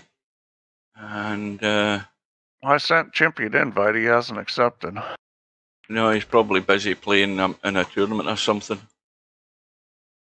That 8-ball goes into the side. Don't know that it goes into the corner though, but it does go into the side. Yeah, well, this is easy to get a shot in the side. So now, is he going to end up checking this for left English, this 7-ball, when he pots it, just to stay that side of the 8-ball? It depends That's how much that's what I would imagine. This is just a soft draw here. Mark Like says he has accepted or whatever it is he was meant to do. Because him and Chimpy and Mark are on Discord. Yeah, I guess that page might need to be refreshed. Let's see. He didn't need to check it up. He was perfect. It's not showing him accepted. Let me look at my team manager. Nope, it's not showing him as accepted. No, he hasn't done it yet. Tell him to do it right, Mark. So, Spectredawn, I don't think he'll get it much easier than this as a start to the tournament. Because this has been an absolute nightmare for Fast Eddie. Yeah, 17 racks to 3, that was nothing like I thought it would be. Absolutely opposite to what I thought it would be. I thought it would be something close. But well, there you go. I thought he'd get at least a double figure. Oh, yeah. That was at least a whooping. that. So, I'm sure Eddie's glad that's all over. Right, let's have a look at what we have here. We've got, we've got the matches. We've got Spud Boy against Paul, which is Sunday evening at midnight. And of course, I mean, any other time, because I'm off next week, I could actually stream that, but I can't on Sunday night because I'm in court on Monday morning. Then we've got Larry and Acero on Monday. Now, that is 12 midnight. I can be there for that because I'm off. Albinario and Matt is Tuesday evening at 7 p.m. I'll be there for that one. And we've got Stubb and Tommy lined up. Well, that's a surprise that Stubb and Tommy's managed to arrange a match so quick. That is for a week on Tuesday, is that right? No, it's this Tuesday coming, the 16th, and that's 7 o'clock, so I'll be there for that. So, apart from the Spud Boy match, I can't be there for that, but I can be there for the rest of them. Stubb thinks he's going to win this thing. He sent me some message saying, I'm braking really good. He goes, don't change the brake anymore. I've got this down. What do you want to bet? He brakes terrible the next match, and he's going to blame it on me and say that I changed something when I didn't. Not the right bloody thing I've picked. I know this is coming. Right, where are we? Winter 9-ball league. So, let's have a look at the... oh no, hang on a minute. Let's have a look at the teams. So in the teams we've got... What does Semi-Pro talk about? Hugh, Potty, and me tomorrow? Yeah, Potman and... I never saw that. That wasn't in the schedule though, was it? You've not got it in the schedule. You haven't arranged it yet. So as far as I'm concerned, it ain't on. Not until I see it on the schedule. Back to what I was talking about. We've got the Gamblers with Super Admin, Brainful Out, Semi-Pro, Chimpy, who's not signed up yet because he's still light grey, Preacher as well. We've got the Tactical Geniuses with Bill, Tam, Coldest Pillow in the team. Maisie Dizzle's in the same position. He's not signed up yet or not accepted it. We've got 6-ball shots. Bobby Barris. Now, has Bobby Barris now got a team, or are they still not in the team yet? I don't think they are because they're not dark, are they? It looks like they're... Yeah, they are dark, aren't they? I can't make out. It looks like they're dark. It looks like they're dark to me. Well, the bold name is the fact that you're the captain, isn't it? But the rest, there's no way of really knowing that they've got a team yet. No, they're dark. Look at. Well, Maisie Dizzle is light. Right, Maisie Dizzle's light. Where am Yeah, I? they're Right. dark. He just has to Right. sign his team up. He's got the players accepted. Right, so Team Philippines is the one with the problem. Is that right? Paul's the only one there. The He rest needs of to them. get one. He needs Yeah. to get one more player to be able to sign up. Yeah. Right. So in that case, then I then go to the team manager. I have my players in. So Bill is in this Saturday. Yeah. Do it right now. I've stuck Bill in as a co-captain. And then you've got me, who's not in the team. You've got Tam and Coldest Pillow, and there's a sent invitation to Maisie Dizzle, and then you hit the sign up button like that. No, not submit. Sign up. Yep, there you go. Because if you hit submit, it'll only save your lineup. Yeah, it just won't updates your actually lineup. sign you up. But there's and I have a feeling Chimpy probably accepted the invitation, but didn't click submit or okay or whatever it is on the other pop up. Right. So, and that's probably why it didn't happen. That's the wrong one I want to get to. So, according to Semi Pro and Popman, they're playing tomorrow night at 7:30, but they haven't arranged it yet. So I gotta make Larry Nacero. All right, Semi Pro, you're now co-captain. Albinario and Matt. That should be a good match. Stubb and Tommy should be a good match. So there's good matches lined up there. As I say, I'm off next week, so I'll get the bottom 3 matches. I won't get the top one. And I think that pretty much covers it, guys. Well, disappointment, if only because the neutral would want to see a good match. We didn't get it. Spectredawn had it all easy. But let's be honest, Fast Eddie spent all night digging holes for himself, really, didn't he? I mean, he didn't play well at all. And that's never a good thing, especially when you're up against somebody like Spectredawn. So you've had, in fact, that was the one thing I also wanted to look at. Spectredawn's had his easy match. Let's have a look at the bracket top to bottom to see how things pan out. We've got Hazeric and Mr. Fox in round 3, no match arranged yet. We've got the one with Spudboy and Paul. We've got Albinario and Matt arranged in round 3. We know about that. We've got Cobra and Spectredawn now lined up, so that's going to be an all-UK battle. And it's a big step up for Spectredawn because, it's going to be a complete contrast, that match. And look at their scores from the last match. They both won 17-3. Yeah, well, I doubt that's going to happen in that match. But no. You then get Tommy and Stubb in round 3, you've got Acero and Larry, and I think the next one is Vinces and Bedhead. So there's some great matches there lined up in round 3, by the way. This really winner's good bracket's matches. looking really strong. I think that's because we're playing 10 ball. The better players are going to go through.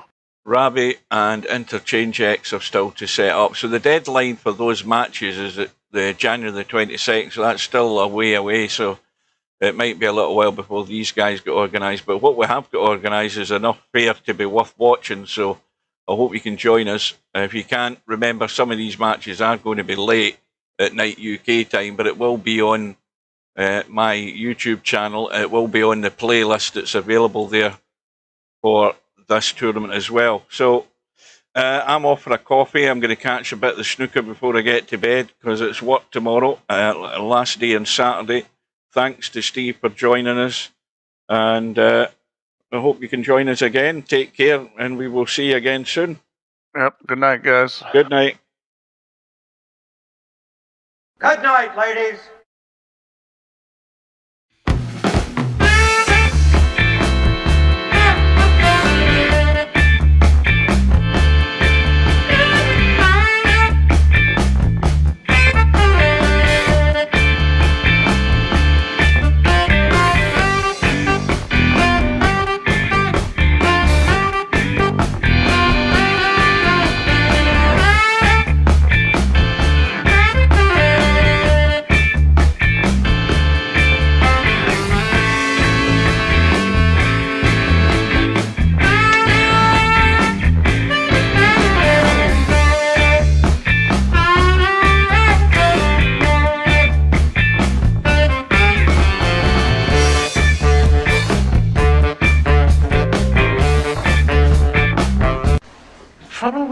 Scotland is that it's full of Scots.